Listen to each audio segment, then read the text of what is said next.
Почитувани го следите интервјуто на Радио Слободна Европа.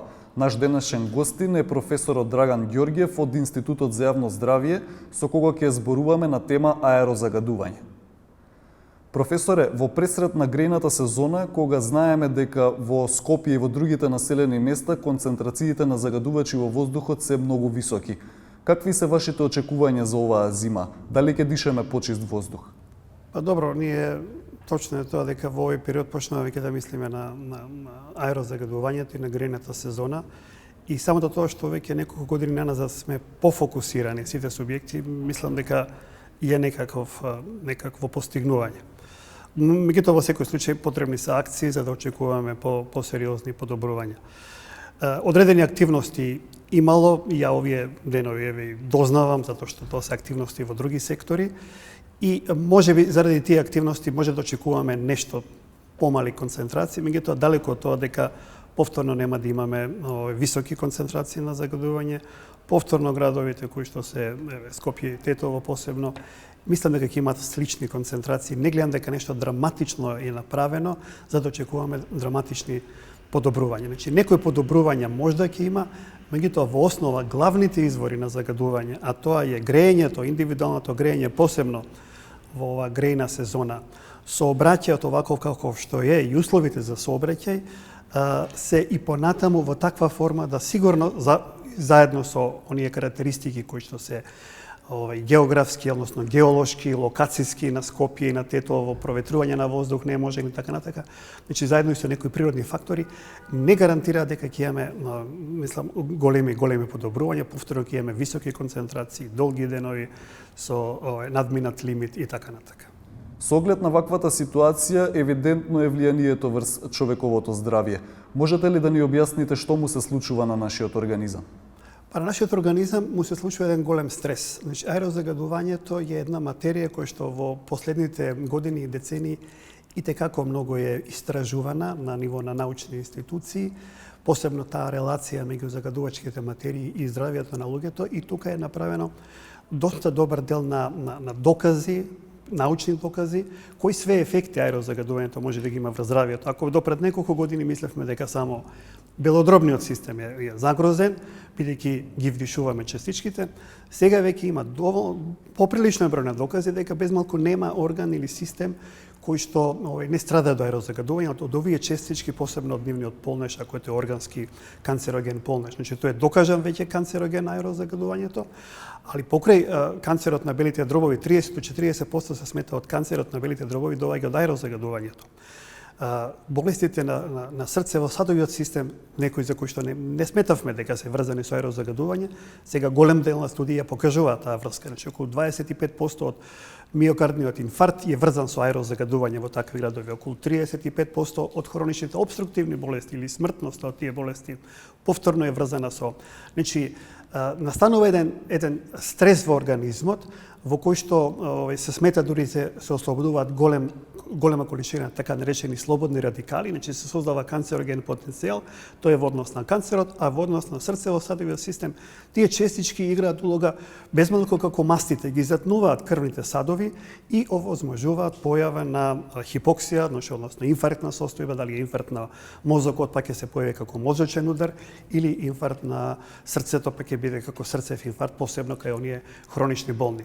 Значи, широка е палетата на здравствените ефекти и мислам дека тоа е веќе еден тивок и видлив убиец аерозагадувањето и еден од првите еколошки отрови кои што се на прво место како причина за смрт, што е наистина сериозен податок. Според податоците кои веќе се објавени, загадениот воздух во Македонија убива по 1350 луѓе годишно. Најчестите болести во земјава се поврзани со загадениот воздух и дури 55% од децата до 6 годишна возраст страдаат од болести на дишните патишта. Зошто според вас како општество не загрижуваат доволно овие податоци?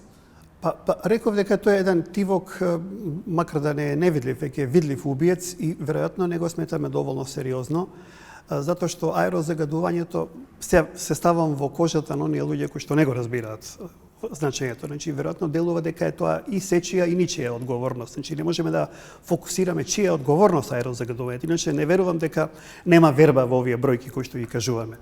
Значи, ако земеме кај децата, например, кај децата е и како сериозен причинител за недоволен раст на белите дробови, а со тоа се намалува и функцијата на бели дробови кај децата кои што подоцна стануваат кандидати за почести астматични напади или кандидати за хронични болести. Значи, тоа се сериозни бројки. Ја верувам дека луѓето одговорни тие ги сваќаат. Меѓутоа, све вината ја префрлуваме на некој друг. Ова е прилично интерсекторски проблем.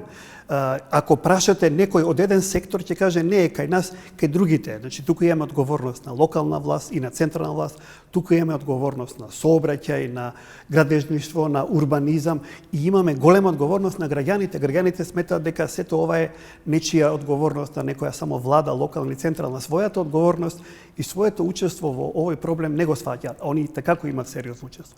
Значи, моја перцепција е дека можеби и ние не сме доволно убедливи, иако велам дека од секоја година се повеќе бројки и податоци даваме, кои што се аргументи и од меѓународна литература, меѓутоа сега и на локален терен. Ние имаме неколку проекти кои што во овој момент одат во државата, а посебно во градот, па и во Тетово, каде што создаваме се повеќе и повеќе аргументи за овие епизоди на аерозагадување и нивната директна поврзана со болестите, посебно кај одредени вулнерабилни групи. Значи има доволно податоци да се превземат акции. Второ, исто така веројатно се смета дека ако тие акции не можат веднаш да дадат резултат, онда не се атрактивни. Не даваат веднаш, меѓутоа доволно е да почне да паѓа аерозагадувањето, тоа ќе биде некој допринос, посебно ако е резултат на организирани мерки. Значи, интерсекторскиот аспект на проблемот на аерозагадување за мене е некој тип на хендикеп, место да е предност во овој случај, па да овозможи една соработка. Властите на сите нивоа во Македонија имаат законска обврска да обезбедат здрава животна средина.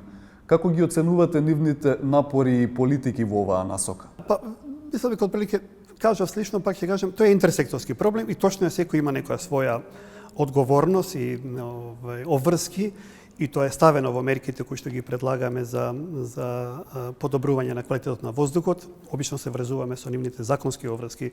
Која е законска обврска на локална власт, која е на централна власт, која е на индустријските објекти. Пак велам, тука малку немаме доволно регулатива за самите граѓани, бидејќи тие се оставени на својата свест и кај нив треба некои строги мерки во однос на користење пред на возилата. Секако дека свеста е нешто поголема, акциите притиснати од јавноста, овие субјекти, да кажеме, поредовно ги прават, меѓутоа апсолутно се уште тоа не е доволно, не е доволен и ангажманот и на локалната, и на централната власт, и дури индустријата, мислам дека е, заради тоа што е притиснати од меѓународни прописи, на некој начин помало учество има од аерозагадувањето од она што ние го очекувавме.